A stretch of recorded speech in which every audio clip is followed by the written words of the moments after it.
FM. Ayiko ye 100.9 Wokumase. Adam Fopo Radio e Paris France. Takwa Sompa 101.1. Takwa de Sompa 103.3. Techiman Sompa 106.1 FM. Sunyana Sompa 90.9. Enkranza Sompa 90.7. Doman Sompa 101.3. And a Mankasim so a Kingdom 106.1 FM. Decoder so a Sompa FM Live. And a social media platforms no ubetimi aba na woni akonakra na Facebook Live no a Sompa 106.5 FM Accra and a YouTube a Sompa FM Live. Your website here www.sompaonline.com. Leicester Ghana Limited omodi Yas toothpaste and in a brush abejaso one more a hot bite kasiyebo and a wood see and say Yas toothpaste Yas toothbrush no hot bite kasiyebo na sabre ya mu akwaba na one more esoya sena midima for Herbal Center Dr. Tamo da sonso eje abababa and which Electroland Ghana Limited and so emu aswati se the electronic appliances ahodo aba time Herbal mission so ye draw one more malaria etimi to ase ema ho etowo enwumako ya dawroma ena kasiyebo yi edimu ye frame Akosua ago Aboagye ubetimi afame akose nhyafe ne ye nhya semwa edapaso nano Jordan ebede disa His Excellency John Dramani Mahama wajina ni tumi so ama Chief Justice Tokunu wajini dibre free ni nsem ama justice kura woye ewo Supreme Court nso wasaji e de free wa na esa se yeyi wadie no yapamo na eno na sansemi ebede adie no ensem bebre na moframa mu se de oye next target there were next target as I say no one share two ne beka no eya abedwafo a ehwe abato so the electoral commission wo mu chairperson Omami Jane Mensa one ni two deputies aye Dr. Eric Bosman Asari and Samotete na enu sansema eba bontin na omanfo dodo no a edi hu nkomo fi se nipa bi e de petition eko could be a fan of positive transparency and accountability movement Africa wo mu de krata January ekoma mampanyini se Yamami Jane Mensa yenyini mfiri hosa commissioner edema electoral commission no na asemi ba ya CJ de ne ba ya penom se a eni afa na petition no a edipa bi afa akira kwa kwakyerɛkyerɛ no mampanyi ba behwe no wayi no afiri ho enye san koma ye frɛ wo mo Pitam Africa yi wo mo nko na aka no mo vice president no a ye frɛ no Rashid Issa no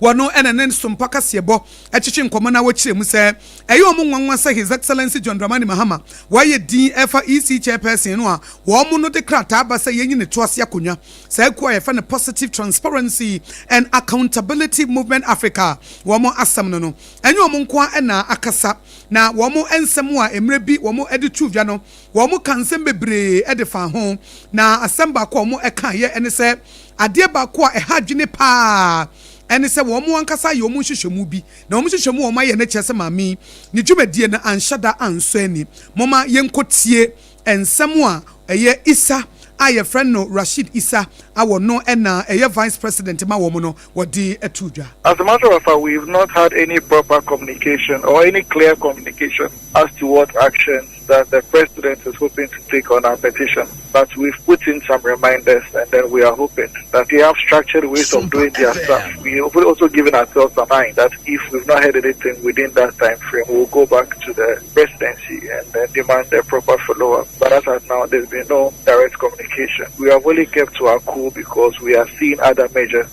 or other decisions being taken that we assume that it will trickle down to the point where what we are asking for will also be done. I mean, we have all witnessed certain, should I call them misfortunes under the, or mismanagement and other things happening under the leadership of the electoral commissioner to the ordinary Ghanaian, especially considering the fact that our taxpayers' money were being used to, pay her for the work she does for us. We cited some examples like the electoral violences that happened at we and semi Rashid Issa our no vice president Makwa for the positive transparency and accountability movement Africa one no kasa ya umuchem sa ya waso west wagon and nsensem bi asisi ndi o madwini mu no ese sama mi Jane Mensa woko eni wo nko na akasa afiye mu nso yesi ye no a ena jemtani edema National Democratic Congress NDC amonyeko no ono abo Johnson esi edi nketea wano nso edi tu dwa wode na no esi isi ho na no odi si wo mo no se wase kwa bia so leadership ni nyina sese obi a ya pam obi a ma ne kofie ya pam obi a ma ne pe ba bi fa na sansema wodi etu dwa no akire mu se mpanifo no a wo mo da bedwafo e sha bato so a na ma mi je mensa wono a ena ye chairperson da wo mo no no wonyi ni se wo mo abomoden wonyi ni se wo mu dwumadi akose ne wo mu sipe no a anasa ebeboa wo man no etu no de ne nyansam de ekwa bia so sese ma mi woni ne mpanifo aka ne ho nyina no ye yi wo mo na ye tu wo mo sabanche. It means that bringing it back into an institution that is fit for purpose. The way it is existing now, it's not fit for purpose. Because you cannot have, with all the laws that we have, you cannot still be having an election that will go into a stalemate. There is no anticipation of any stalemate in elections in any of our laws, unless people don't want to do their work well. And so it's a clear case of, negligence or inability to perform its functions. So it's a good reason why the Electoral Commission needs to be reset. And that is not the only issue. Remember, 4 years ago, there was the issue of SAL. A whole constituency went unrepresented for 4 years. And then, so when this commission, as presently constituted, took over the reins of the Electoral Commission, they have never done an election that is satisfactory. These two major elections, the first one constituency went unrepresented for 4 years. And then their second election is this one. And then with the by-elections, Ayawaso West, Wogon, everything has been about. So eni ayati ye jemtani edema National Democratic Congress NDC amanyeko no Owura Johnson esi nketia na afiye mu wodi tuja sabejafo eshabato so the Electoral Commission chairperson Mami Jane Mensa woni the deputies ni nyina asese yi wo moto ase akonya eno no enam so a wokwa ne sa na edwada no a sije de ne ba ya mampanyidi ne tumi krata ehya ase no de ne nsetim so a ena omanfo ase ne Mami de ne bre no aso sansem omanfo akeka ne nyina no sa na beba na sansemi ai manfo di hu nkomo a ene na da paso obi a twe na basa ne srei ena former United Nations Senior Governance Advisor Professor Bafo Agimandua wonu nso edi atodwa se eye target kese wogidi se Mami Jane Mensa ne the 2 deputies no wo mo ye the next target here said the manfo so keka no wonu wo mo ye adwene mame kwa homa no so na me ne prof entwetwe nkomo prof memma wo adwo eba hot bite kase ye boso e wo Sompa 106.5 FM Accra. Yeah, that's a pass. Wagye so. Where the proof? Omanfo kekama yatisa wo crowd one no atum say next target here. Ya ka independent bodies sesa nko wo somo a edi kwansa aban interfere wo mu dwumadie mu na nso aba ne saa no ne wo ka ho anase wo no na wan sha enche ye bete ho asem ya Mami Jane Mensa wo evidence pa ene say asma me kan omo etre no many evidence man ka se ye beyo me say omo ye campaign and this omo campaign you publicly ma obi ati ba ko ni so omo chief justice no onye papa domba omo beyi no okay before the election me ba chon amete elo mo sa ka se ge mensa ni na bedia from the new so omo nye papa number Sompa FM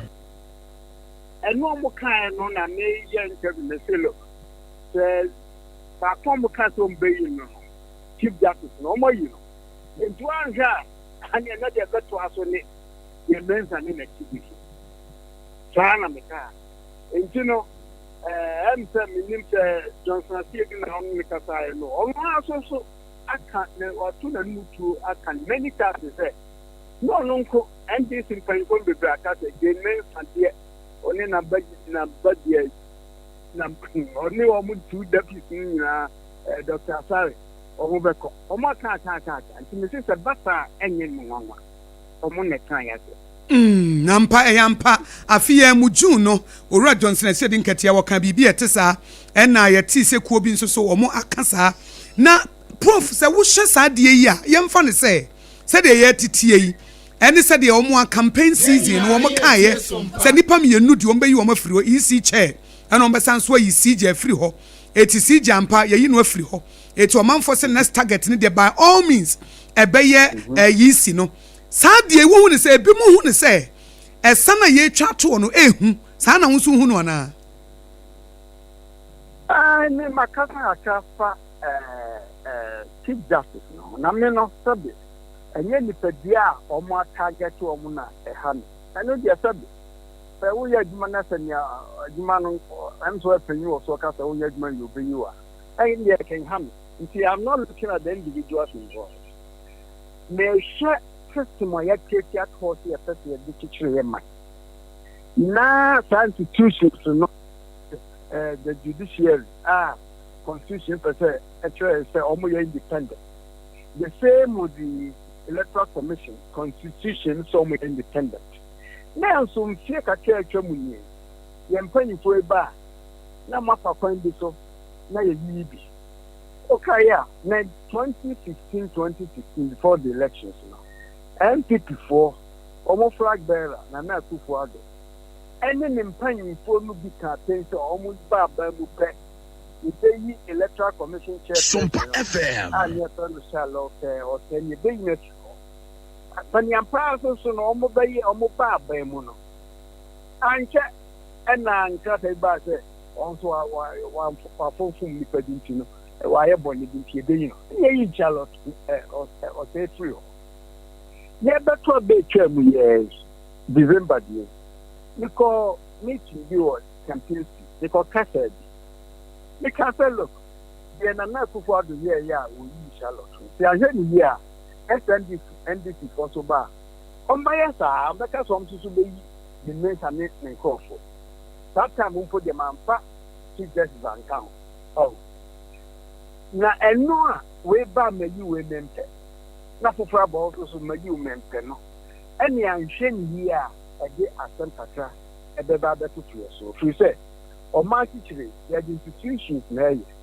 The institutions in now, so Bonica or citizens may not trust in the institution. In your GBA woman, on buying French man, said the NCH.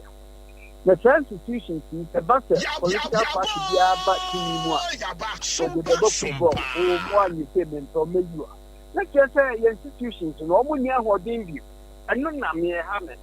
Wrong. And you know, there may empire never and say, look, there should be a point of political parties in the castle. Look, Yamiano, fair, yeah, mine. If I'm a union, you free. Unless you say that the Obia Bolivia, Obia shop, the idea, yes,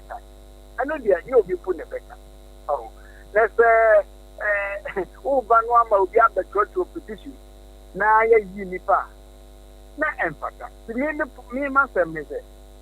you move you and form constitution no, and formula because constitution no, okanya 146 no chair fire pass to me Chief Justice and na constitution so chair fire pass to me electoral commissioner. And to be balance of fast fine also not you or more. Onye bone constitutionally speaking. Name onye omuni say any say yeah, that in future institutions, you know. Yes, no. Your political parties no for national. Who send your more year? Or more yet, and then maybe a queen, you know, a better because I'm a backer about to be a bar. Now, will destroy the whole idea of checks and balances, the whole idea of the independence of the institution. And then I mean, we say make us a constitutional reviews there. And yes, the decision more a man who find political leaders who bought football with the institutions. Laying free ho. So the institutions know bring that sense of independence. From there, you will be said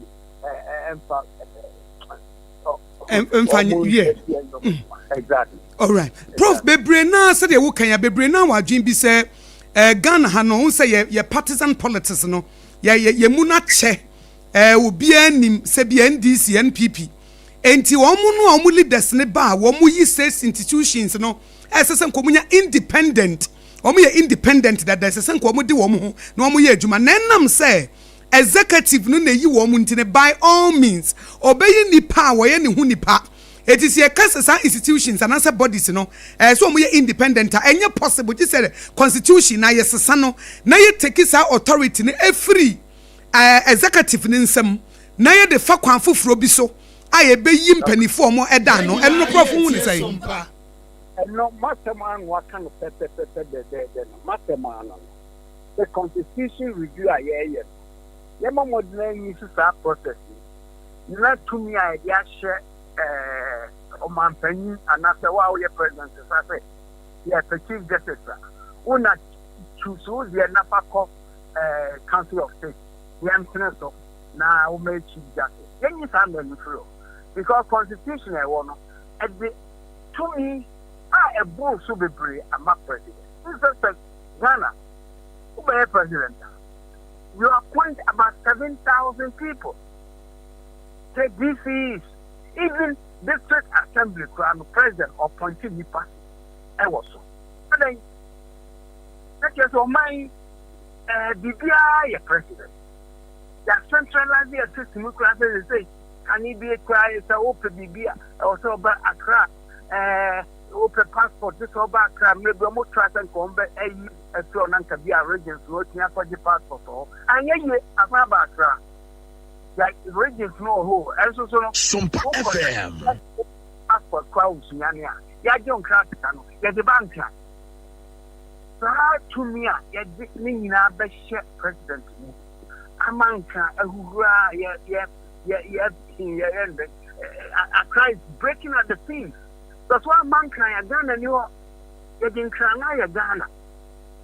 And a politically, you didn't cry, so I Ghana. Near the president, so I Ghana.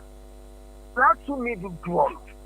So yeah, more modern so not decentralization of constitution more. The employing for now my any amount say, look, we need to decentralize so many of these things. So there's all my Jessica, your tax need be and then in about try they are to consolidated fund. Now Bano transfer or see a district remember saying then I know what kind you command why? Can I work and say any fact you are getting at the same for Yankechi my Sompa or any change for back on and find to go back on that. Ghana often cry, I call the dear.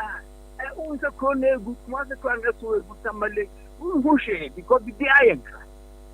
It's a minimum politicians, you know, that idea of decentralization. I chapter in the constitution, you know, Obia and your motion, and at the same time, and I got. Oh. And you know, some of those, I mean, the entire constitutional committee, for the Mahama Dawo, why am in the center of Kuma, in sense, somebody saying different. You saw no opportunity to really make his mark, make his name by saying that, me and the banner constitution, the near person must say, what is this?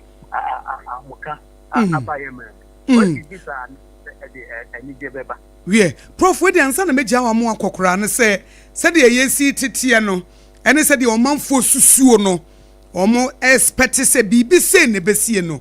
se eba saa na se de CJ koye sa akote se maami Jane Mensan so aban ayi na firi ho a ebenya nsunsuanso bi ewo se ne amansan hu ye democracy na na so oman no ebenya nsunsuanso bi ewo ye governance ne so. Sir, Chief Justice Ikoyi na this week here said, "But actually, also it's a electoral commission for you or more." And say, "Emma, actually, because the president will say the onfa patapane benye or the marathon benye." Actually, but I'm say the feelings of people at the Sankakra because it means someone not in 1 year. Top officials of two very critical institutions, the judiciary and the electoral commission, almost heads on the new war. In Tibia, some man panicra pursue your man, only have the threat or man kick a credit. Oh, now 1 year, they only started these two important personnel of our institutions. I am saying, we have to cause that we have to be a captain, a jabber, and a cost of money. Because Chief Justice is here. My matter is any serious reputational damage because the president has followed. Now, so wait at the class will be and need the Rebecca Ghana so say no man yes only democracy and the Chief Justice a fire no electoral commission will be a fire let just be it won't be very comfortable for many people out there and here clearly there almost to who start crowd munya betre almost to who crowd munya betre median come yemu pa dia ka kameka se munya na your my na anka sana median come sana odi uhunu. Okay. Matthias here. Prof, you better say pass one Sompa 106.5 FM Accra. Atwetwe nkobodachi eba memu mu nhyehyeye na ye padusua na ye futuo bi a ye besan Aboagye ye da sipi.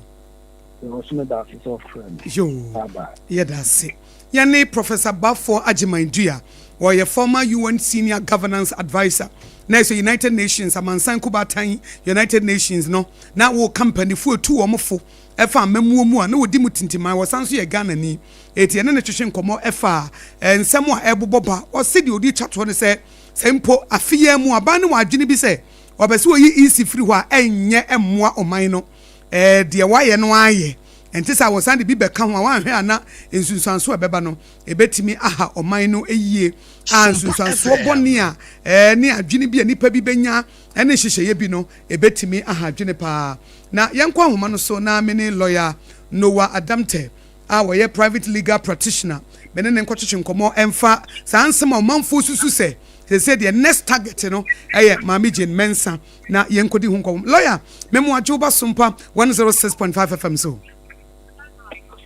me no we tie for ina so mama ajo madio ye da se we ene nkomo a ye die no ebra jo adabe pie se Omampani His Excellency John Dramani Mahama wajira ni tumi so ebra wote committee no mo de report ne ba ye no ama say EC Mr. Supreme Court Justice our sanso so Chief Justice no wajini dibre efri nsema na se wapamo na firi ho ne no ena nipa bi keka say the next target eba Mami Jane Mensa na sansemi ena former United Nations Senior Governance Advisor Professor Bafo Agimandua waka ho asem na wakire mu se nipa bi keka sa asem no ndi osusu se impo sa aban ne wadwen bi sa woni tirimu a enya afiya mu enti sa ebetimi ahadwene sai na wuhu ensem aye tete se next target Mami Jane Mensa no hu ne sai enya me hwa bebre me san say even 2020 2022 whole na banyina especially the issue with South constituency na omenya mashebegeni for over close to 4 years nanko for bebre su say isi ntumi organize elections ebema South for ninya mashebegeni no na bibi o ibetime gina so isi no free ni position isan say say ntumi anyi ne djuma senia yesu senka isi a ye be appoint no e be ne djuma nti me aka say mo ampo say isi no based on cinema etiti and na mo say isi no so far na petition dia emma say be isi no because we share news any comment na e cost so social media ni adia na it was expected senka petition be basa say be isi no nti enya me ho be brave na mom Sompa FM. In some way, it's about right after ye CJ, you know, and then they be a demo, who say, dear, a touchy marker, Christ, and say, ye CJ in chair, not say the ye is in Swa. And go form do me near DH, maybe especially politicians, never again say, dear, not current government, not Shadana, or person use a mini pay if I say, or opposition, no, now, Mojitum say, Jonathan. Nipa mi no isi na ni CJ no no mo ye na etochi makakra nti ebie no na ebe man crofo adwen Akosa ne man so ba me dey me hu say from 2020 no there has been a lot of noise say be isi no because of especially South constituency when to conduct the election ebe mo yi ma she be for the entire 4 years no na South for ni obi ana ojine momo ewo parliament nti me sana me lawyer emi say adie ba ko manfo kan say ansana ye beto aba no eniema mienu a yetiye say NDC ka eye omo kan say chief justice omo beyina free ho ena ma me Jane Mensan so omo beyina free ho ye electoral commission chairperson enam say omo kan sansam ne before ansana omo bedi nkudim nti no ama ase omu tu anamo bia enkrofo efa from political point of view and say from partisan point of view say enam so omo kan ye before the election so omo bo magine podada it is a bibi akura ni ho a ye bepe bibi e de agina so I don't know say the wusi hu ne say nipa ne kan ansa na wo ba na afi wo ba ye na wo ye no eno no hu ne say me kai and I kasa about chief justice no me raise this issue we say political party there obetimi aka say oba obeyi nipa we efi office but I will say ye shemra no ye hu say my constitution no e provide kwan obefa so obeyi some specific people be a omo NAD institutions that from independent constitutional bodies no enim judiciary no one of the major arms of government. In the same way, chief justice, and yet at the president, the political platform, so say me by main chief justice now oba. I easy a man say obey chief justice. Na so na bodies which say electoral commission, auditor general, omo independent constitutional bodies, almost so it's very difficult. Say obey you. Mchendra say my example say you share bakwa semua. In the 1960s, Nimuho baby, na Kwame Nkrumah etimi that then Chief Justice and your friend Makukosa. After that, I will be to me Chief Justice here. Even though presidents are so Chief Justice ne ECSA, appointed by different political parties, to me Omumubia. And I may science to say, and yet because no money appetite, no money in the sense of the CJ, they would have wanted to do that. But a man that also be CJ and I say easy, and yet easy, sir. In the President Mahama the first time or receiving petitions to remove Georgina Wood, and so when to me, you share males, Professor Mills, also can also receive petition visa into me Chief Justice Georgina Wood, because Emrana say President and yet president and the political party in a best share procedure and a chief justice and that's the easy there was a guy that need be and a guy that need in a file a petition to president. But president inquire into young be also receive petition for chief justice or receive petition or so the common council of state. That council of state it decided say petition will receive or she shemwa in so also or back so aye in Shishemu for it decided say nipa na ya born no di be man so di for. Into that's what happened with the chief justice. The president received here president entry young be also the command council of state. The council of state and so in the petty to a council of state and yet mean kind of say president ni betuni ashom say chenchena omo find it say quite down say be chief justice. Into constitutionally speaking, it's difficult to say president to chief justice simply because before obey any election or was signing this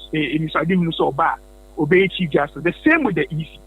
The CSN the president receive the petition. President name quantum decided say the petition ratio chief justice. And man already article 146 now it just say we receive the petition. President before Yakoma chief justice. That chief justice na in Shishemu who say and you know, so we will say the best was why you move after petition now. The Diabe done, and the chief justice make shame. Now, who are let chief justice not set up committee of 5 people are on the investigation. Into the procedure now, Article 146 Edemana. It is possible, say, if you are not NDC government, some more opposition, no more campaign, no more say by chief justice. But procedure na that whole constitution in nature say sa botaina wa share amra o opposition won't mean na no aso ma embeyi nipa no emfi nakonya so also follow constitutional procedure. And also procedure and so there are a lot of safeguards that be protecting nipa na ye this akuru bi na bono because we have independent people on base investigation. And me say Ghana for action agency science and say so far as na e bia na ndisi for some ba on be yi sa e dipa mi nti oma ba be mo no make me protection bi ai ni constitutional protection for sa e nipa we nti say omu breach constitution ni baby which might challenge removal process na court so be so bibi o ma sha ase no so egu no me protect the chief justice and that situation we mu electoral commissioner. Yo, lawyer Sana Mejan or Cran, minim say, or Mampani, His Excellency John Dramani Mahama, Etua Bejaphobia, Moya Constitutional Review Committee, now or Majeji or Manfadin Chair, recently, or say next month, Kakrano or Manyano or more Edebeba. Ebimo can say, wushi a constitution na executive no ne powers no edoso dodo it is a wushi state institutions that say we independent no en kede kwansa executives no na executive no na eyi leaders on better woman ebi ti say EC ebi ti say NCCE ebi ti say chief justice no ebi kwansa nkamra na ma ho kwan emma president na eyi if say president yi by all means obeyi wo bia onu nim say ebi ebe koye di ama no ewo musampa oyiwi a ebe ko parliament ama mpanifo the appointment committee of parliament atoto o ma no de but sa provision no ebi mususu se yenyim free ho na se betimi aye independent pass de yepe no no a na yenya process bi a ebe fa so a ye be yi leaders o mbeda EC ano wo mo beda NCC ano wo mo ebeda judiciary se chief justice wo bra executive ntimi interfere. Now, so long as executive no one nko de ne ho judiciary or de ne ho and legislature or de ne ho one mom ekoyi sa leaders ne de enya possible say sa institutions no one mo betimi aye independent say na hu sa asemi me jitum pa say ye pesi enya very independent body say na ye constitution and ye democracy no pena. I think say your past experiences nature say it was say it to me esa constitution ni mu kakra nema different processes it lead to say you be appointed a chief justice your auditor general your NCC boss the EC boss it was say yeah you to me esa procedure na edi yo no wo hwe abakwasem mu a Ghana yeah constitutional practices yeah fashion according to UK for any America for practice kakra. America for example almost chief justice almost Supreme Court judges a president they appointed but nya sa problems na ye face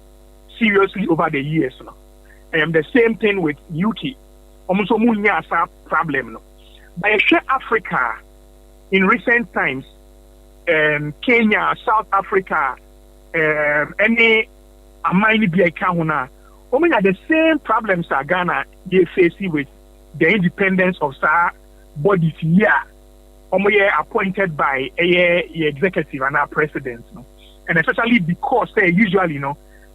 presidents on one party, a majority or parliament. Until say or appointee or yeah, it is like a rubber stamp. Parliament will approve that person. Until we cannot continue to rely on UK and America for experience. Kenya and South Africa challenge so many with currently appoint Sanko for a lead you to change practices independent consular bodies near the publish vacancy. Now we are EC boss say apply vetting nipa be vetting you choose a bina based on that you appoint you for 5 years for you to be the EC boss. Maybe some of for can time as Ghana so you be adopt this process now your year fee executive and as a president means same so be appoint EC chairperson because nipa the president appoint you as EC boss and also appoint you as a Supreme Court judge and as a chief justice. In Tempe, maybe a different say or say me reward the president so for the appointment and I said why am I no. Even if the person doesn't feel that way, the perception of the say, oh, Nipa way they are Jaja or Rulima political party because no appointed, so the EC boss election no be Rima Masa political party because no appointed. Until they be too, so now for be brave, can say embrason, say ye be share. They are appointment processes for independent constitutional bodies, any Supreme Court, maybe police service, the appointments of the IGP, because we have seen in recent times, say, send because political party no power, no police need to meet any mundi the senior and this final. We have to look at all of these things and then fashion a new process. I appointed Sanko for they will feel independent whilst they are in office or they make me a kafa and also no. Yeah, lawyer, you be dance power junction emudo. Every permanent Sompa and Santi Biasia, you be sign about one Nancy Bibia Dasipi lawyer. Yo, yani lawyer Noah Adamte, our private legal practitioner, Mranimini, and I no achuchin komo, a de afa, and Samno, a hunina efa, and Sembia Ebo Boba. Says Habre, your Chief Justice, every way, and this for Bromo opposition, or more campaign, no. Omudi kanto woman mutuo kan say enipa me nu bi ho mo ba tintintinti kwa bia so no they will go na CJ ka ho na electoral commissioner Mamiji Mensan so e ka ho nti we kode na e se wono na trust wono ne next target na no na ho nkomo no yedi e wo hot bite kase boso Meka usa haye Sompa 106.5 FM Accra. Leicester Ghana Limited, Almadi Young Toothpaste, and then a brush, Abedja so. No numum pe mu kasebo and a wutie ewo ahaseye no. Na Leicester Ghana Limited, aye Young Toothpaste, woman at the buy the toothbrush eka ho no. Ade ba ko ne se nipadua kwa ne nyina no. Ehia de wo de behwe no, na wo de besiesie no. Wo skin no wo hia semena papa. Wo sensu wo hia paste papa. Eti obia wo de opewutrinwi wo hia hair cream papa. Na mom wo sense me nka nkere wo se wo betwitwi no a ade pa ebeboa wo pa no. Eye Young Toothpaste and a brush aye wo se na se me nka nkere wo. Se wo nimu a wo sense me nka nkere wo se wo pese wo ye ni ye a ida se wo beto yas whitening no se green ni brown bi wo gu ne ho fi wo sense se wo gu ne ho fi ama say why green ne brown men kan cho say kone koto yas whitening no na fa bechi no na wa brew ana wo sense men kan kire wo say wo matokura ba bedam am wo yare na ma say ayi wudodomu ni ade nyina sai wo mu ana se mu no ehyehye wo semen kan kire wo say kone koto yas heba ni bi na fa bechi se de be ya ekuro na aba na betimi akọ ana wonum se menka nche wo se wo takyerema ana wo sini wododom ana soro ho ne fom nyina ne se sa wo hwe na se wo wutimi se niema nkoyi a de wo hia no eye yans total care no ana wo hia eti wo siama ne bo amede bre wo nie wo senantese ana mede ama wo no wo siama ne hunu ho asem na mede ama wo no wo senantese ni o wo sese menka nche wo se wo ma wakwa aba na waji watuma na obake mewa akwaba na so obake aya abake we sure abake say ye akwaba ana say abake omuso obua hu say munka ne ye na mo nka ne ye eyo obake oh na wa mama ko Obrempong me pa ebisi so obake aha obake ohu say obake na wo so obake na ba ko say abake etia o se ede obake sa wo sebetimi aka obake anase bia akwaba na kire se eye Young Toothpaste any Young Toothbrush no na wo hia ya wo siye wate na wo se na nyame asese wo ba asase so wonum no obegu ye wo ba asase so no wonum ene obegu ye enti se wo won kran ana wo komase wo shop na wo tonton ne ma na se wo ni Leicester Ghana Limited Young Toothpaste ne brush no a menye serious say wo marketing no wote ase and nye toothbrush no a na bristles na tutu na ye basa no 18 kranfo mo bake mo mfre 050 161 9588 050 161 9588 and akumase 050 1390338 050 1390338 na wodem wankasa na ebre no so se wutu malaria se ebre no so se wonu beda ho ama otimi atebe yedie ebre no so se wo sori bia na honam ye wo ya no wo betimi atu ase na sa ebre no so de a any time herbal mixture dro no na make kamfo e de ama wo eti malaria ye ziba na si wo nipadua so de bia na wo yare ade achia me fever aba ade achia me malaria aba enam so kra me ye yiwadi wonko asika ba wonsam a na wanu mu ato ehia wo de a na kom de wo nom time heba mixture dro no wonko ada bia wo da sore na honam tutu o ba beda numere no a time heba mixture na wanu bi ena no wachine wo obi a wo dwonso a wo bre a ana wo pe general well-being a time HH mixture and capsules no na aboa wo ema ne mema nyina etimi enum bi sa wo pedudu to a time herbal center now our friend 0244417669 0244417669 Electroland Ghana Limited make was a higher Sompa 106.5 FM Accra hot buy to Kasebo and a wutie edi free baby shamwe mu de Electroland Ghana Limited say Buru East way touch my way oh say yeah no ya bamoba na ya baya ye the Nasco product, ye the media product, ye the Samsung TCL product, ye the aba. It is a ye television, ya fe na be free touch my say, wo be kumase, and I will bank crying. No ba beto blender. Oh, kwa he, I me ko kumase akoto TV. Wo kwa he, me ko kumase akoto washing machine. Wo kwa he, I me koto rice cooker me pacho dabi. Touch my hono a ye tuem. Electroland Ghana Limited, no. Eti touch my way. Electroland Ghana Limited in here, ya bomoba. Eti mu amutie yei ewo tachiman sompa no monsha no sopa na anim se tachiman sompa so de 106.1 FM eye tachiman sompa 106.1 FM eti se mu tie ye fa ho a monsha no so se Electroland Ghana Limited mu pra no ene omo aba be pie omo branches bebre se discount ye de ma no enya sam ketwa kumase kwan no so kwa tachiman na be hu omo eti 0245 949495 Electroland Ghana Limited 0245949495 Pokuase Maira Pokuase Maira ehim fan yetimi de time eto yare ne so eye medima for herbal center Dr. Tamoda so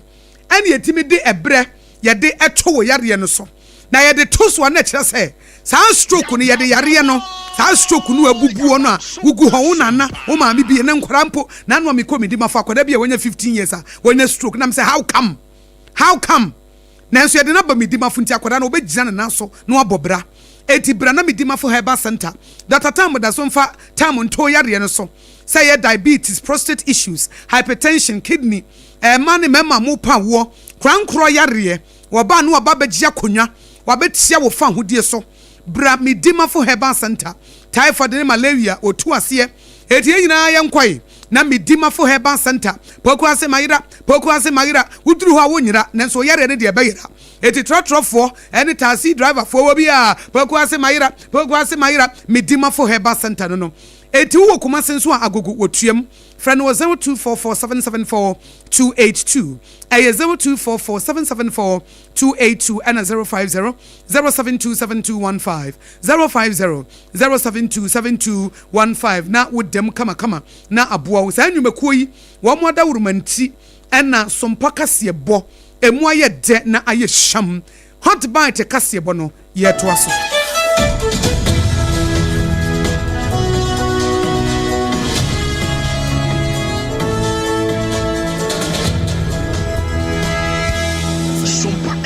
Hot bite kasianto aso na yede ma wo no na taw ye ko asante mantam mu asante new town e ho na yegina yin ne ayate afiri ho ne se plastic chair ho just common plastic chair akoda bi a wonya mfinhia na duonu obi a wo ne se kan yakunu na yama ne boni ba abedu e wo ahoma no so yenko na afi ne no enkobo e wo ade yi e ho na ba otimenka majo Ibi so mini abema mo na honam bokode e oba de adom me ho e de se twintwi nanso awerho na aba boyemu akoda wonya 20 years de plastic chair ho si dan no obi kunu mama na wasena minchi atifu a wotie sompa ene animbre na me form mra Ashanti New Town no ka say mama jodi na yebo a me na busunya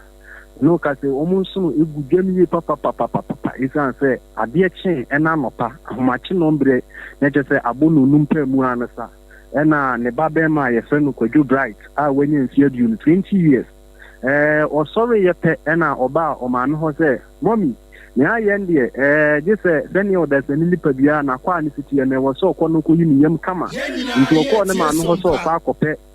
sika coins na je so de akọ ajanan bia nti o ko ye no ma me kura suzu wo ne kasa se paper kura ni kura wa ne ya ko duru wo mbesa de ama wo ne sa yo sunti ma me amani bi nti e ba no sa na se abranti aye fe no Kwadwo Bright wo no agba anan se ne obetu na mo ne se akọ ajanan bia no wakọ akọja anan kama na onam kwan so awo kọ no ena che se nipa bonifo bi a bi o ma da no mu wi a ne ma bone mpo mutumu danti omushia no kwan so Obrempong meka se awudie de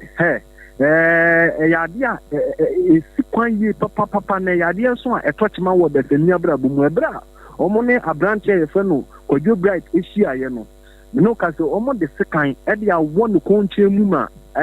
me no ka se mpemple de Kwadwo Bright won ka ti asefo asase ho na ba na sa no ma mi joji na se opie free fie se okojo ma de oyuga bi ni wonam kwan so a woko no na wote se nipa mra na obi adi abranchi bi ewu ma mi joji na okwa akobọ nkontene ase nipa kora saa ne ba Kwadwo Bright ya wo kra no bese mami nu komi nsentamu se okwa jana bie na oda ho amoje pram no na ni na aye hete ya wetina nanom won se do mpega no omano eniji ombedu ne se Kwadwo Bright wetina nanom won se do yentie sene Maami Georgina yeboa o chinsemu ekire Sompa kase eti wati wana no ena me hu se oyeye no obusa sister yi se time ye sai sister adua ne bie na no ka se 5 for buy dey Apam to ka se 5 for buy ka se no o sole ye to o sole ye me bola ka ne be fa bola wie ye no na me ko wura adwaye ti mi dwale wie ye no na me siesie me hu wie me dwale ye na me hu se o pie na me ye na se blight wo kwa hefa ana waso wo toilet me man kwense na me kwense na wo kasa me ma kwense no pipa na show botom yes sanya kwense eti kwase sande nya kwense na me dey samde ye dey e bi kan sei e dey kire no ti wo pie ye no ana me hu se boy bia bewula wa me so wo to shed light ana se blight wa fa animu wana waso wo de ne phone na e ma na sisi so aye dey ama no ana me se koti wa ho na ti wa fancy so nya dey e ma na blight ne dey wa pie na boy ni pie ye ti mi pie ya me dru ase wo no ma hu se sister bi gina ho tie tiem wo so wo bi wu boy si bi atwitwa boy bi sikai wo wu na wo gina ka na wo ma ne edane ne ho na ka ne duru wo hu boja na no se onfa no etina me so ma duru ho no mo anti na me kobọ kontena kwahwe nipa kro be ko na yese ye wo no nti Obrempong se utie Maami Georgina ye boy so wonne ne ba ne team se ono ko horo no ho na ne ba no so ekwa agyanan bia no ena nipa bonifo ede sekan awo no nkon ho saa no ekunu amana tina nanom wonse do na eba no se ni yebisa se nene eye hefo a ena Maami Georgina ba kire mu se eye enra agure ya ba ye frenu snooker fenyo yina yini no bo a egu table so omo de aba wo no pil na ti sa akwa akositokuru na eze wo yini ebi enra eye abranchi a ye frenu Kwadwo Bright okwa ase ze omo gba nkofo ho odu ho awudin omu jengina ho ebi mu so ti akonwa so na no na Kwadwo Bright wono no ti akonwa so ena che se onya akọ no sori ye nti o sori ye so ba ye na omo a omu jengina ho ni bi emu ba ko atena akonwa no so nti o tena akonwa so za na ese akonwa wura ba se ni nyina ye bie no akonwa wura ba de wo se wo sori eno na che se akapesa kakra ba wo ne abrandi ni ntemu a eba ye enumpo ne omu kire mu se omu ane wo ho no mpata akra ma asudie baye a kese asem na asem akoda eno na ahomachi sa branch ekure wakwa akobo pa ene ne nanfo be se mienfa ekọ nan so omo ba be hie ye Kwadwo Bright e wo kwan so abra wo kọ ya ne so a omo akwa ko won sekan amanati na nanom won ye na se utie mu ya plastic chair nti ena eye abranchi Kwadwo Bright on catch at for asase so eno so eno Georgina yeboa ekire mu sei ekire yen enti bezesia na boys bi begyina ha na boys ne ka tira me se enura na wo mo wo ba bi wo ya na wo mo bo smoke o papa kura sa de ne ye ba nti wo papa ye bi wo mo bo ayi bi sa enti ne so wo mo tete ho e na bright na konwa na o tete so no wo sole boy bi friend nti so wo sole free so no e na boy no e betena so nti ye se bright ne ba ye no na bright se boy ne nsole no won tena na konwa so ye se boy ne so wo nsole ne ye se ekwa dan e wo mo ntokwa enti ye se boys ne ko mo ho no frɛ wo mo siesie asam no enti anopa ne wo hu no no a wo adabre na se ka akonya ni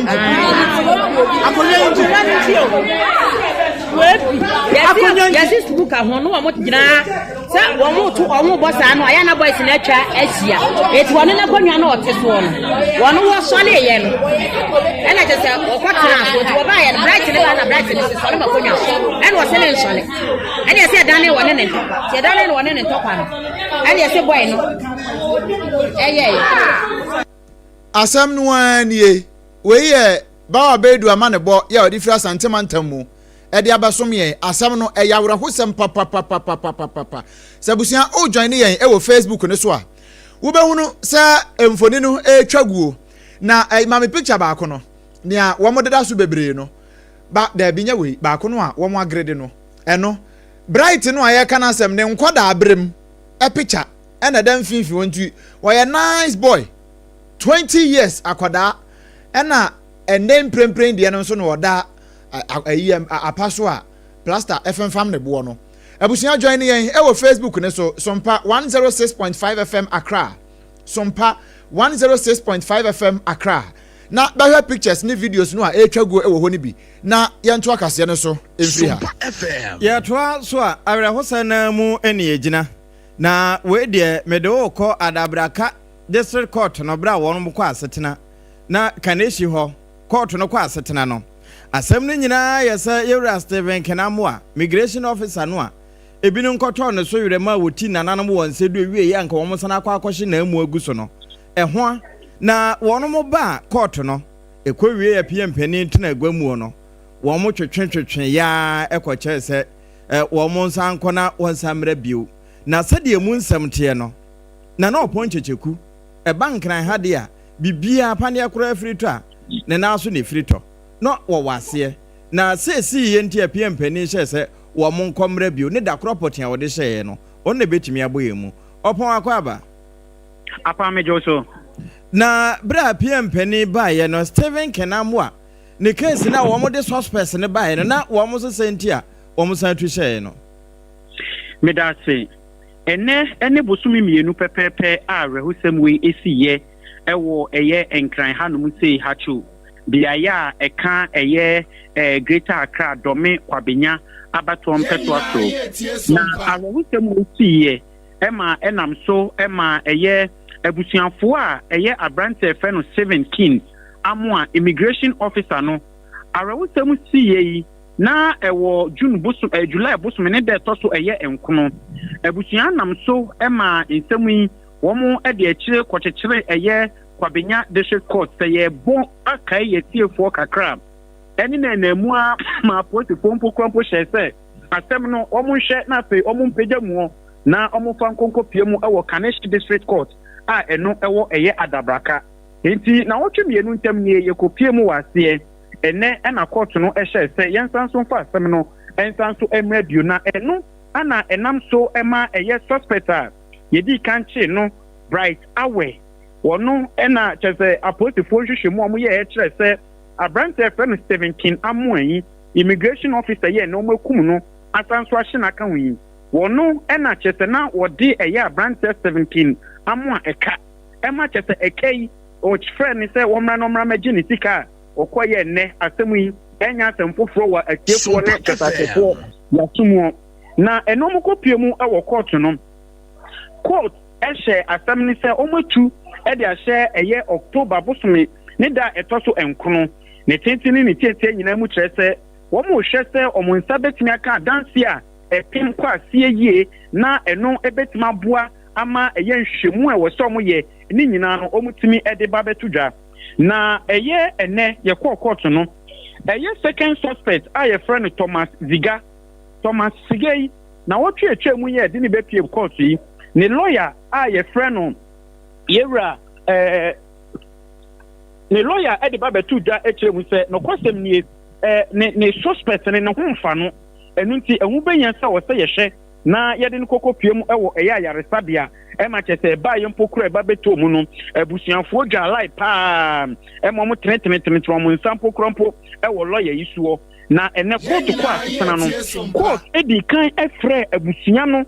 e ka che abusua ne se ne si danu adano omo mpese ebiem ebesie esan se omo de omo nsa ekeka lawyer Aboagye a kanhye ya nsanwam ana eben womo wo de abusuanfo be kwakogum intene no abusuanfo no ene lawyer no eba beye baako e ma chese ne enkomo no ebeye anije pa e ma lawyer Aboagye mpokura de tudwa kire mu se eye wono ane client friend Thomas Zigai wono no ho mfa no na sene enhwehwemu kakra ebra omo ka se omo nko eye afiase na omo sanso ma mepie mu bio nyame adoma eye ene no woye ye sanko be hu suspect yi nanso apostle point nya mo hu no nti ode ade se de to court na ni mu tre court se court nhwe na won ma ho kwan se na be ye obetime hu ni suspect aye friend Thomas Ziga enhwehwemu kakra so Sompa ye ne kire se eye enkrofo makomako enan wo mo nsa atimi aka baako pe baako wo mo nsa aka no eni eye junior yo a omo chie no ede ne ka Thomas Ziga eni Bright awe hu junior na to ananan mo nsie do a police for chese wo mo ntimi encha de ko deport e ma oto ananan mo nsie do na emum omo chese omo nsa ka no e ma omo de no control cells into cells mu no e ma okoye a okokowu ede edaye abusuanfo de ato de chemu se wo mo hede we a asam ekona wo mo ntimi nhye e ma eye omo de hye ye friend no Stephen King Amwa ende fiase saa na sabi on na mochre saa keke enu nti omo de esu onu se nyame adoma eye busum ye wo mu ne de toso ye durunu baako September 21st ena wo mo si on bekwa koye na yie e wo ya santemantem na omo wie a asem die no omo atoa so na omo aka ba apam ene asem bi siye ebra ye de eye Bright awe eni Thomas Ziga ebe piem e wo court no saa abrantie Stephen King Amwa ne de hye bi e wo honom a osusu se wo ye ne maame akom wo ne so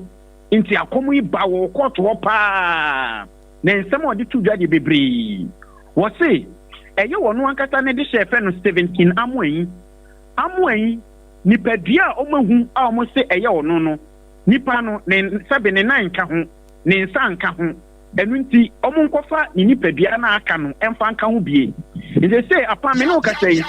eye immigration officer Stephen King Amwa na munu eye efa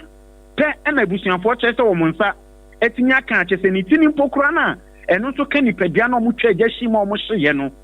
sabe nipadua ne da ho no mokura utimi hwe hu ne wo ne yemu nyina ebe ya awreho sem papa chese no so ebusuanfo editu eye animu na ni nyina kanfua no wo mo chese omani age senya sem no dibie no esifa eko wo mu se omo pre edakase ewo eye high court no mo de asem no akwakodan high court ebra wo mo twen attorney general na se wo no so edi na futu edi bema eye court na ya hwese Abrante Bright awe immigration officer ya yesusu se wakum nyen se court ebeka cha ni se wonko afiase ne nkwa na nyina ana se wo asotwe bi won ma yamfa ma ono ene Thomas Ziga ne de ni nyame ya aduma eye on the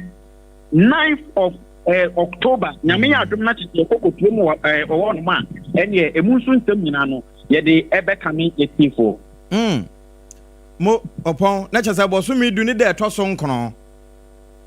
sa pepepe ebra busunya no so e de atu animu echese o mo hwe se o mbetima fa kokora amu no nti yempa ni so mo kura amu na eye na wo twimi ni ntam nie e na chese o mbesa nto ba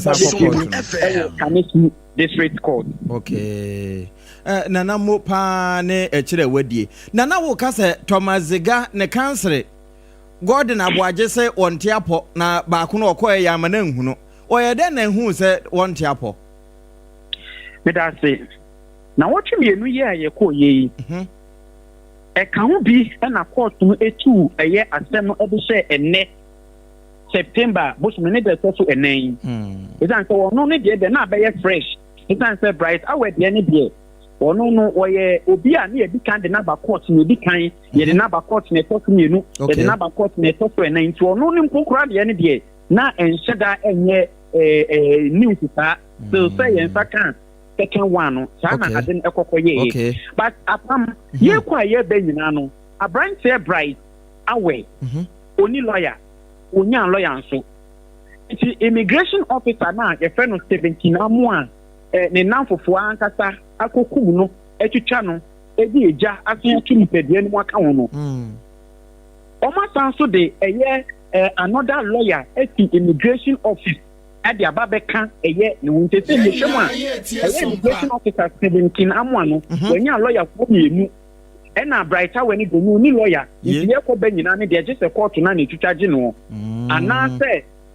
Thomas Gida no the lawyer ayɛfrɛ no Aboagye no ɔno ana ebi a wɔn nso betumi ahwɛ sɛ woke ne san ɛsɛ de ɔbɛfa saa case na kan ho na agya wadi ne mienu ne nyinaa no ɛbrɛ ne nkrabea ɛna ɛbɛkyerɛ akonya ba mu a ɛno nso ebetumi ahwɛ na afei ne court no nso adi ho nkɔmɔ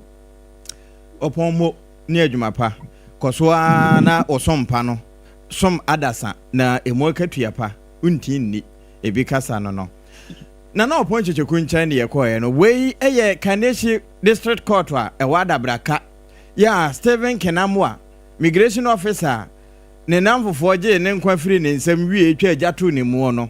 asɛm no ɛwɔ court hɔ a ɛhɔ na wɔn mu die ne wɔn kɔ ɛwɔ ahyɛ sɛ wɔn nkɔ na wɔn samra bɔso du ne de ɛtɔ so nkono ɛhɔ ɛna wɔn ne mmara no ɛba bɛkyia yampa na sɛ wɔn tumi hu wɔn nsɛm ka yie na wɔtoto nneɛma yie a ɛne na agya wɔn ho so nsa abrɔbɛ na mmom sɛ mmara no edi wɔn de a sɛ tie bia adabampuna akyi no wɔn nyɛ na hɔ kodi dɔkunsini ɛde eminimini ne nsini na wɔde ɛyɛ asua de ama afoforo nso na yɛto ansɛm no so de ani akyerɛ mu ɛwɔ nsɛm foforo mu ɛnɛ Ghana mampane His Excellency John Dramani Mahama gyina simpie ne apa so ɛne wɔn mu a wɔn mu kosi ɔman nanan mu ɛwɔ amanhodoɔ bi soɔ yɛka ne sɛ ambassadors ne high commissioners no wapa wɔn nyinaa ho ntoma ama me ne wo ka sɛ ɛne emu dodoɔ na ɛnkyɛ bia no wɔn kɔfa flight no wɔn akɔ amaman hodoɔ no a yɛde wɔn kɔ akɔsi ɔman nanan mu ɛwɔ ho no na wɔne wɔn kasa no wɔde obiara nkrataa hyɛ ne nsɛm no abo obiara ti kɔ sɛ wɔnya no wɔn kɔ no kɔsi ɔman nanan sɛ ne yɛbɛyɛ Ghanafoɔ ɛwɔ hɔ na asɛm to no a wɔtumi agyina ɔman Ghana nan mu aka bi ama wɔn no ɛna wɔde tuja no wɔkyɛ sɛ wɔn ayi yɛbɔ ka dodo sɛ yɛafa wɔ bi sɛ high commissioner anaasɛ bi ambassador na wɔkɔsi ɔman nanan gye sɛ ɛkɔ han baabi ma no saa deɛ na ha adwene paa na anya hwee koraa no wɔn ayi afi bia yɛbɔ ka bɛyɛ sɛ $15 million US choppable dollars ɛwɔ ɛdan han ɛne baabi a yɛ han de ama mpanimfoɔ saa no nko ara ho na aban yi wɔbaa yi wɔde nneɛma bebree ɛde agu akwan mu a saa deɛ no wɔtu ne nyinaa asesɛ ne yɛbɛyɛ a yɛbɛtumi anya saa sika no ɛde abɔ yɛn ho ɛbra na wɔgyina simpie ne yɛpa soɔ ɛne wɔn no ɛbɔ nkɔmɔ no Ghana mampani His Excellency John Dramani Mahama wɔde nsɛm sei ɛna tu dwa. Let me be emphatic. Ghana cannot continue spending a staggering more than $15 million every year on renting properties abroad for our diplomatic use. This is not a judicious use of taxpayers' resources, and the reset agenda requires an immediate reversal of this trend. And that is why Cabinet has promptly approved the STRIDE initiative. And STRIDE refers to the strategic transition from rental to developing our own properties. I've tasked the Ministers for Foreign Affairs and Finance to work urgently to resolve this long-standing challenge. From my latest briefing, a transaction advisor has been appointed, standard designs are being developed, and funding mechanisms are already being negotiated. This decisive shift will ensure that our missions abroad are housed in properties that are owned by the Republic, reducing wasteful expenditure while safeguarding Ghana's dignity on the international stage. Ghana mampani His Excellency John Dramani Mahama ɛne yɛte ne nka no na bra wɔde saa futuo maaye no na Ambassador Victor Smith no wɔka ho no wɔtemu bi na ne nyinaa no papa wɔno na wɔkɔsi Ghana aban na mu ɛwɔ America mu Trump krom na ɛno ɛna yɛwura Victor Smith de to so akyɛ sɛ wohwɛ sesei sɛdeɛ tariff bi Trump de aba ne nyinaa wɔ resete America no saa da na Ghana nso His Excellency John Dramani Mahama resete Ghana ndi saa bere yi a wɔn kɔ akɔgyina anaso wɔn kɔgyina man n'anim ɛwɔ America no reset agenda Ghana deɛ wɔkɔ akɔto ama America sɛdeɛ ɛbɛyɛ na mfaso bi bɛfiri hɔ aba ama Ghana nso ho ato no. We vouched to restore and to reset Ghana. Distinguished ladies and gentlemen, we, the newly appointed ambassadors and high commissioners, pledge to His Excellency, Mr. President, that your efforts will make a difference and will not be in vain. We will persist through hell or high water to build on the sturdy foundation you have laid and are committed to deliver on the promises we made to the good people of Ghana. In this current geopolitical landscape, sound economic strategy is of crucial importance. Our relationships with other nations lie in the dynamism of our economic ties. Trade, investments, and innovation will be our focus to enrich lives and create jobs in Ghana. We will work to deepen these economic partnerships around the world to create strong and enduring economic alliances. We will put our best efforts forward to identify and facilitate opportunities for a new transactional approach to the benefit of the Republic of Ghana. Ambassador Victor Smith no His Excellency wonu na ekosi Ghana abana na mu ewa America mamu no wo kire bra wo swaye a kire ennepa wo mo koton Ghana e de ama America na eso mfa so aba na eso mfa so ne ba se ekimu a ye mfa nkoye examination malpractice na no wonu mo a kire wasi 2025 die yayi nipa bi akoye examination malpractice won finfin mantam mo wo mo ensohwe mu nwiamu ene won koye na nya nkoda na wesuade ne mum we ye adesuafo na wo ma kirekirefo ene eboa wo amoma yesa no nam so na adesuafo kra mienu wom eno nam so ma ofakọ district magistrate court no ekwa asetena na piempani a wotena adwamu wo hwe niam mu din wo se mudi fo na mudi bem omo se yedi fo no am se mo mansa court no bere kra nipa miensa wo bia anye 20 months munyina fe mu nkotwa ne wafiase na wonu mu a court no convict wo mu di na didi suwe Samuel Ama oye teacher ni ewo Ghana College Senior High School ena adesuafo mienu e from say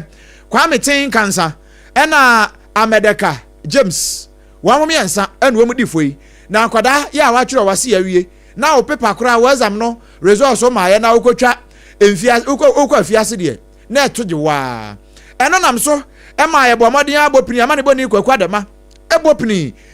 Chief Executive Officer ya ogina mu edema de hye ye wo wutu senya empatam ho onimnyamfo Seth Saba Sewono Banini wona ne bonko mo musanso honorable saade we pa court ya kan wo hu ne sen education as a whole ebe picture nyano mo kitwa na mo chowase no mo shase a couple of days back now during the first paper now in incident no ha see now we see a NIC form for the subsequent paper and then a one core subject I need to do one extra so we had to come in unannounced to come and look at what is happening. Some of the observations say the conjunction in the various halls and classes no does not meet the standard practice, so the paper now the best spread be a subsequent papers now that kind of conjunction. So who say some of the invigilators now more kana work for the akwenya to say going forward now chief invigilator or headmaster would upon senior high or making sure say that particular issues now we have seen sitting arrangement and we have changed all that, so we expect going forward now those things will not happen. Going forward no san enyambransem say nyade a yebe hwese binsi bio na enomu ena kwakwa dem wa mananso ho a woni municipal education director ya wonpotam ho opani Frank Echu Hayford woni ne bonko no obusa nsa pani ni abai mogene se na so onokre wei ayamam boyasam ya ansa so oman no yesoso no ntini akọọtụ no aka no won be fa na sa pepepe side NEC no court into court aye ne obetumi aye and then we can't have anything to say with that, but ours is to prevent future occurrence. That is why the MCE in his wisdom with all of us we are here, we have to make sure that the examination principle is followed, that those who need to pass should not fail and those who shouldn't pass should not pass. That is the principle of examination. Over here when we came in, we've seen so many lapses, and as MCE rightly said, no, we are putting corrective measures. Abusia eni ayeti ye municipal education director ewo mfinfi mantam kaswa ne mpatam Frank Echu Hayford wono ena wakasa yi ene ye free examination more practice yi so a ye nto aso na fe ye nwura nsem foforom Ekuo bi de na Ghana Foundation. Wɔn ne Sonta abafo aka bom na wɔn maye dwumadi bi a ɛboa ma ayakayaka de ahodo ɛkɔso ɛwɔ yɛn mpɔtam ne yɛfiefie mu no ɛto ebetimi atwa ɛne nti pani a ɛba nhwehwɛmu mu a wodi wɔn anim ɛyɛra Benjamin Edu ɛna wɔde kyɛ sɛ wei no wɔn de hyɛ tituru ne ɛma no den sɛ de bɛ na wɔn betimi afekyere wɔn se aduasan sɛ obi yɛ wɔn ayakayaka de ɛwɔ mpɔtam a wɔn mu a wɔn betimi abɔ ɛho amaneɛ nti ɛho nkyerɛkyerɛ na wɔn hyɛ da ɛbɔ ho dwa wɔde kɔ yɛra Benjamin Edu wɔkyerɛ saa project yi nhyehyɛ ɛwom na mfaso a ɛwɔ ɛdema emuma na wɔn wɔ atiasefo asase so anaasɛ yɛn mpɔtam Maybe gender rights empowerment coalitions. Domestic violence, intimate partner violence, our violence, witchcraft, a war, the north inside, the sea and balance. Now, you may be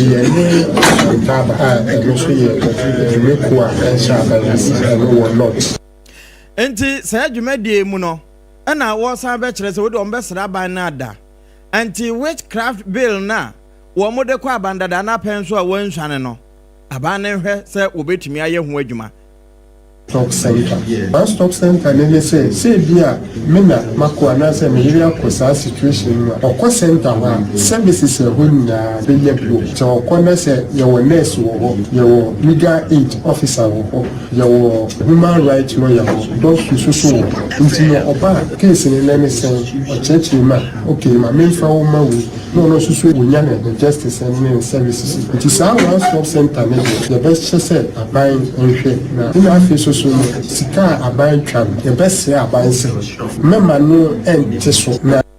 nemom onfa bi nka ho yewra Benjamin Edu no na wono mo adwumadie na won ho wom bi a woyɛ mma no wonye so mfa so no nso kyerɛ de wo mu for their cultural issues, speak to the right people, traditional authority, and all of these were queen mothers or traditional authority were just figureheads or surveillance figures who sit in the palaces all gowned up. These days we have queen mothers and chiefs who are championing issues of GBV. I am a US Embassy certified champion for gender-based violence. I'm a UNFPA certified human facilitator. So issues of GBV has made it to me that I want us to do this together. Together we can make our voices heard. Let's do a lot of advocacy. And so on our media station when we are speaking about these things, we heard about IPV today. Some of the discussions at a time appropriate, at a time conducive because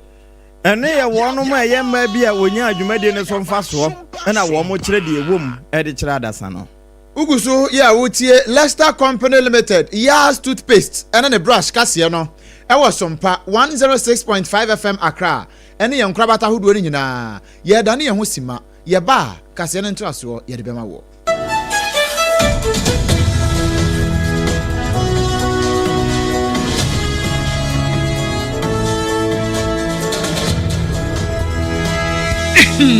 Medo edrano pa wutimi to wo boase etwitwi wusi o ado na so ni se me de Yas toothpaste ene ne brush ene twitwi mesima minya homka senti na ye bokoi na me de me all time favorite Yas herbal toothpaste ene ne brush aboa me amasesei menum nso a enwunu anasa de ehia me semfimfem me biem na wo hwese mesi aye fita sesrechi ahoma na et brightens Yas whitening toothpaste and the brush and me do shimisi enti na wo se afei na Yas total care gel toothpaste and the brush ne de ebo wo se ho ban demu ne nyina ema wonum ye sham oh yes enu krotrodo Yas herbal Yas whitening and the Yas total care gel toothpaste and the brush abusuan chamfa se wo pedudu su e won kan ha for Leicester Ghana Limited and was 050 161 9588 Leicester Ghana Limited. And the Yas toothpaste mo ahodo. And the brush abedwa so abebu. Midimafo. Pokwase Maira Accra. Midimafo. Pokwase Maira Accra. Midimafo heba clinic aba Accra. Ani wontie. Passengers egumi kai mu yi. Ehwa na dodo na ekro. Ene sa Accra ne botem yedemu. Ani yedemu ampa. De se de edutwam Atlantic International University. America memu. Abo Dr. Dujamfi Babasu. Honorary degree as a professor in biology in herbal medicine. It is said here ayaresano aye more. Oh, Mr. Minim wife ye kopa wo. 1 year 1 cedi. Nyinse ni beto mu ansa na yeties ka no. Nso mi connection na enhyeda nkoyie na esakakra. Ti say wa page mu amahode bam. Connection ne mu de we. Obo wo de ba de kra. Wa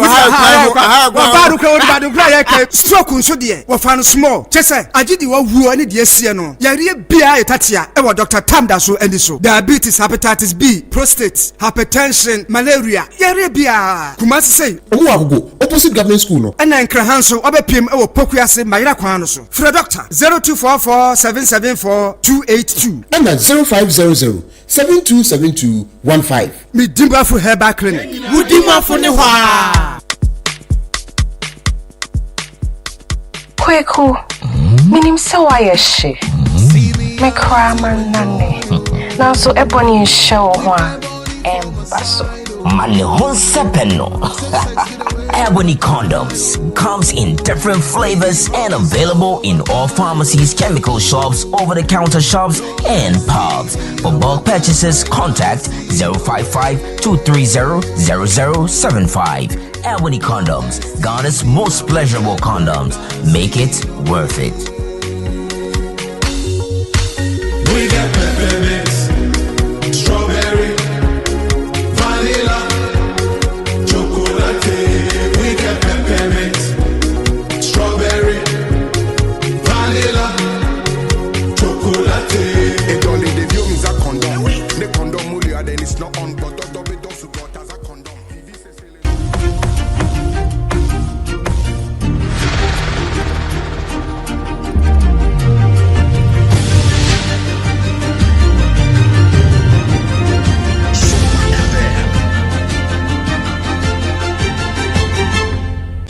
TV Emma Aketiapa. Nokure Emma Aketiapa ya to ansem ne so na suhum abankra chipani ya wogina mu ma de hye won potam ho no honorable Lydia ohene wa Sarah ene wo kase wo kire se ubepie mu ewo ne potam ho a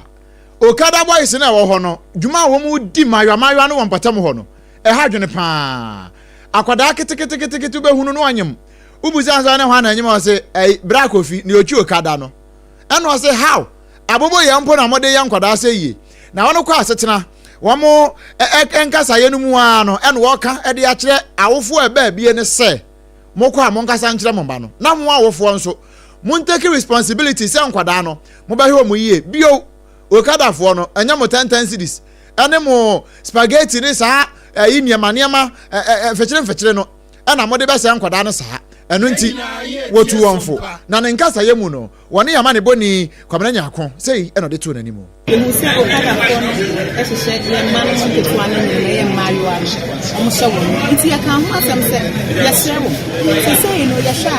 o man nyina ba de gina bi so na se o ma sha se se ye mufra omo be ala sa da che kra bi ani ho ma imebu nu wo se ni hase nti ye ne mo wanya kasesie nti ya be sra wo fon so se omo beti wo mama no ma sha wo hu ye se school hu na ena meka chere won say school hu ye ye pa ye hu say ye ma man because of okada adwuma ni ntino omunya wie Jesus so mu ko school because okada adwuma ni ye de e di sika ni ye de eba if ye be sha wo fon so say ombe mo nwani akọ mama no metu won fo na aboa ma saa ye na nyina abrase e wa has ni nnuano mo ma ni nnuano mo fra DHS for no titiri primary for no titiri me stress e omo be ma won school ni ho aye de ehia wo okada for ni de enim se bebre ya dada o sha wonyem krampa unu on krampa bi mo area ni it must say one member school na aye de ehun ehia wo na omo okada right there bi afa 20 cities 10 cities indomie ene saa ne man ketekete ni nye de emfa nhye won abusia asam no ani ayenyan pa wei eye abankra chipani ya wogina mu edemade hye ye wosuhum wono eye honorable Lydia ohene wa Sarah eno ase mo bia mfa 10 cities ene spaghetti ni saa ne ma no emfa medada maiwa no emo mo nyenye mo msa na saa enada ya wɔka ho asɛmi abusua sɛwiwi ɔsonso PRO ya wo ho edema National Health Insurance Authority NHIA nhia na eno ana na kasa se no kwasem ni sabre ya ye wo mu yi enye nwanwa se ebinom onyenyem mmaba wona afi na wo no masisuo na kwan ebinom fa so fa wo mo ho wafade no sabi ya na etwetwe aso na efrefre biribi eka ho pa ene du ba bi a ede sa mpere wanyense no eba aba enti we de wo ka ne nso won ka nkwa akiri wo be ka kire ye mpanimfo a wodi ye nso se ye mpotemu nsafo ahodom ana mpo mpanimfo a wo mudi man so se wo mo amamu a ba bia ne ma keka kono anhwe ye betrapo titiri ne asafo a ye son wo mu nana amankwa wo botan odikan ene ka asasemi asɔfo no ɛwɔ man muguso bɔ ho dam na nanom no so wohwɛ yɛ ahemafo yi a wokɔ community no mu ahwɛ yɛ dressings a yɛde no ɛyɛ kama nti saa na yɛhu obi a ne dressing ɛnkɔ yi a tumi frɛ no nuanka dressing wei deɛ ɛfɛ fresh ebi mu ba me office a meka kyerɛ mu ma me ho ɔfɛ bibia yɛ kama bɛ dressing wei anka bi a ɛho hia sɛ wo ba baabi sɛ wo bɛyɛ dɛ bɛputu on this ata na nanom yɛsrɛ mo ne ahemafo yɛ mpanimfoɔ sɛ yɛnkɔ so a mmɔ yɛnketeesia na yɛ mmeranteɛ no ho dressings ni mo ho daru na yɛgidi sɛ nkakra san yɛbɛba wono ana yɛba ahema wa Asante Krom ɛwɔ sahwiye ɔso na matra nkonnwa ɛna wote sɛ nana mankwa obotan a wodikan wo kyerɛ na ahwɛ baabie ebi sekete wapa ho ne sɛ de anisire mu gu ho a wan hweniye na ani wakɔnɔ wɔ so ahwɛ ana wafom akɔfa de yɛmfa na mamu ano nso ready foi wo mo beti wamfa mboso kra nkeye Pietro no dane na nkokom nom ne ho ade a na etu yɛmfo sɛ mpanimfoɔ wɔ mo nkasɛm akɔba ne sei no ukopie mu ɛwɔ wɔnom nso a agya wɔn nipadua no wɔn ɛwɔ ho akwa no entwetwemo kakra no a ya na wɔn nso wɔn kyerɛ sɛ aban anya hwe kra no peoples living with disabilities wɔnom ka Ghana ho ɛno nti bɛya anka wo kyɛ ɔman cake no a ya mebi nso wɔn so nanso aban yi ba ye ɔse wɔn hunu sɛ wɔn mo appoint obi mpo a ebi a wadi dem kakra mpo so wɔn yɛ minister wɔn mu nya hunu bi ɛno nti bɛya anka aban wɔnyɛ bi paa pani a wɔne ama ne boni Ebenezer Osu ansa ɛbɔ nkɔmɔ yi ɛyɛ maame Paulina Afongo Ajay wɔno yɛ pani pan ɛde ma Abag Foundation ɛna wɔkyɛ sɛ no korɛ wɔn mu a wɔn nso ɛho akɔ atwe kakra na so wɔn hunam dipadua no kakra wɔn wɔ akwa no ɛho ntechuma mi kakra no yɛ a wɔn nso ba aban mu bɛyɛ adwuma ne bi a ɛyɛ yie paa yɛnti sɛ wa appointed bi a deputy minister bi a yɛnyina yɛate ne din sɛ wɔyɛ person with disability ɛwɔ the cabinet members ni baabi a ɛyɛ wei nti ama ɛha adwene sɛ wo advocate kɔ to kwan ne bi sɛ so okrom person with disability wɔ parliament anaa wɔ he wotumi nka bi because ebi ni hɔ nti yɛpa kyɛw yɛsrɛ sɛ yɛwɔ educated yɛwɔ skilled nyɛ education kwan yɛwɔ skilled your education nipa no wo bibia we ye adwuma nso enti no it's not that they are now going to look for a redundant person obi a wantimi nya hwe da bi enye obi a wantimi nya hwe na mmom wo mo adi dam no sabe mpraduasa wo mo so timi ya bibi e ma ne ye yie enu nti ye mfa wo wie kura no enu ase se wo mo se wo mo kɔ suku a wo bi o ha so fira santimantam mu na wo be kɔ suku a je se bi o ba pro mantam mu ti se school for the deaf na school for the blind na wo firi hinfa bi o ha wo firi enkran na wo kɔ bono eba no saa no ha dwene pa nti wo musuku usam nso ɛyɛ aban hwɛ no wonka bi mfa ho special schools no kwan wa obi timi wo Kumasi this okɔ eastern region Kropon obi nso wɔ ono east this okɔ wa preko emu wa ofro ka no kra na se bibi san akosi no so ya another thing na employment no so vocational and entrepreneur trainings no obi wɔ hɔ ɔho sɛ mekɔkyɛ ni kuro ntimi ntimi ha me kra west mi si camp kɔkyɛ no nti so they prefer sɛ wɔbɛhu so ɔnam hɔ no ama no 1 cedi 2 cedis which is not helping so now they were recommending that the vocational trainees even if they are attending schools are still they should have the entrepreneurial trainees still ni nyina amamo ayen we ye maame Paulina Ajay mfono e kan din ne ho wono ne kasa yi afe yentumrike na yentwa bosompɔnkɔ amanɔne no nso Ukraine afa hɔ na medo kɔ akɔwie yewura Emmanuel Macron wono na okɔ France a wɔyɛ mampani na mekasei mfoni a ene nam social media so hwɛ a wɔne yewra Vladimir Zelensky na atwa saa mfoni no na mfoni a wɔn atwa ne nyinaa yɛ sei asundua abua na wɔn hwɛ sɛ wɔn betumi anoma no sɛ de bɛyɛ na Putin ne Zelensky ntɛm bɛdwo na wiase nyinaa nso ɛbɛdwo bie na aman bi abɔabɔsoɔ sɛ de awiade yɛde bɛto sɛ UK ɛta wɔn akyi sɛ nkunim betumi aba no wohwɛ mfoni a wɔatwa yi a na kyɛsɛ France nso ɛta wɔn akyi na wɔn se aman maako aduonu nsia ɛna ɛta Ukraine akyi na no ɛna yɛse san Putin nso ne nyinaa no wɔde n'ani to ɛhwɛ aman a wɔn tata Ukraine akyi a ama wɔnya saa ahoɔden no na mmom America ɛna wɔbusa so wɔn nso ta Ukraine akyi a na wɔn ntumi nsa wɔn hwene so sɛ wɔn ta n'akyi anaasɛ wɔn nta n'akyi na mmom America deɛ kama yɛ sɛ wɔn na ayɛ ntɛngyerɛni a wɔdom aboa sɛ asundwe bua no wɔn betumi anoma no sesei uduru KF nom ene baabi afoforo aka enya asamwa chance de nano ne yekwa akwatia dom akwa kogu hɔ no ɛsɛ wani enso wɔka kyerɛ na no ene yɛsɛ sesei Russia nso kura no wɔn hwɛ animu sɛ 27 member European Union wɔn betie na fe wɔn bedom aboa ama oil and gas ne import nom no 2027 ayere so ano bibia betimi asie ye de agudie ho nsɛm ɛna ɛsɔre so na Ghana Black Stars wɔn kɔ asetena so na wɔn kɔ ya na manfo nyina wɔ atwene yem sanka anya hwe Chad de na no mba ha ɛma ye twa wɔn bɛ sɛ ɛnan ne num hɔ ne enim sanka wɔn kɔ edi anka anya hwe no wɔn betwɔm bɛ mienu ana miensa pɛ ɛne ye hye akansie na ase no a ankyɛ 12 minutes pɛpɛpɛ ɛna Jordan Ayew wɔka to mu sɛ bam na babia wu na yɛde abate saa yedu bɛsɛ 80th bɛsɛ 90th minute wɔ baabi no na fe pressure siga na so yehu ya ne sɛ Chad fo mfiri ha no mama wɔma Chad yɛn ama wɔma bɛteka no wɔma teka no bɛhwɛ aso wɔma gye World Cup say dede saa Ghana de bi bɛka ho referee cry the 5 minutes yewie ni abɔ bɛ 7 to 8 minutes de bi bɛka ho yakɔtwe afa yɛbɔ ama me ne o ka sɛ 1-1 emu ayɛ de ne papa nyame yɛ adom a ɛda dwoda yɛ ne Mali de bɛpem so wɔ man Ghana mu ne nyinaa mu no Comoros ɛnso wobɔ ɛnɛ yɛ nwumere yɛ de kuro yi na so wɔn bɔ wie wɔn kura bɔ wie kyɛ sɛ yɛ tra so no wɔn bɔ wie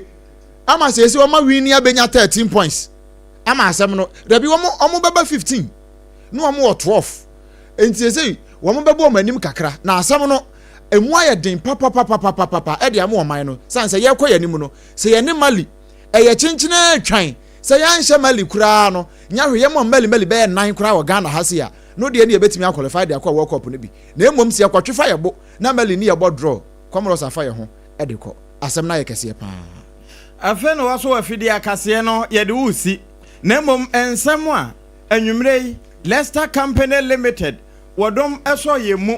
ya yɛde toa wɔ ɛwɔ baabi awɔ bia no deɛ di mu akotene yɛ ba yɛ bi ɛne sɛ ɛnɛ bra kɔɔto kɔ asetena no wɔn mo ahyɛ sɛ nyame de kyɛn ya bɔso medu ne dɛ ɛtɔ so nkono Stephen Kenamwa migration ni na wɔn mu kunu no asɛm no wɔn bɛsa atena so sanso ne yɛkɔ asante mantam mu na abrante kɔ a wɔn anya mfinhyia aduonu 20 years nipa bia wɔ ne se kan sanso wɔn mo kɔ plastic chair ho ɛwɔ sunu kaase wei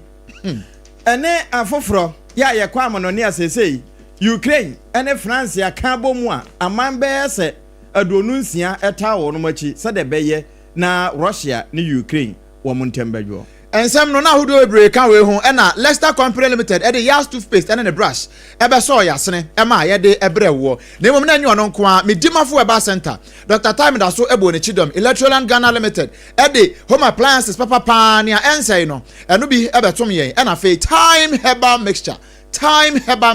one ne nyina ɛbɛbɔ yɛ chidom ɛma bibia nso ɛkonkan haja special local foods adawromenti o messages ɛba Facebook no achimbu adi ne de ɛba yɛ Samuel Juma de bi ba yɛ ɛna fe nana akwa abo atia Blekuma Central Samuel Kwadwo Usu enso de bi ba yɛ ɛna ahodo bebre nana yɛboa mu nyina de bi ba yɛ efo kwame mo message ni nyina ɛwɔ ha se nanso bere no nti no yɛ nam wase ɛfa Sompa 106.5 FM so ɛwɔ enkran no ɛsan so kɔfa Asantema agye atum 93.1 Asantema mu ayiko 100.9 ɛno so to pete wa asante hɔ a Kingdom 106.1 Mankasim 106.1 FM Sompa eno techiman de noa 90.7 Nkransa and 98.9 yebono na hinkro sunwane 101.3 yedoma hinkro Sompa 101.3 eno ufiri doma yekọ atoyemantemu a takra de ne 103.3 and 101.1 takwa sada and www.somponline.com and semi nyina yura prince ataboaten wabone boade akwa akoto abenye bia kenkan na wanya bi nso ahwe Facebook decoder so ba bia ne yeginam se franka yanum ate yenka ewo kasie mu anim ho otema me Akosua nhira nka e na afa me Obrempong na kwaku ampoma meni menu abema triple man ejapia Apam DADAA ye de besom wo enne anwumere yesare so na prophet mango day at the third service atwa so de amawo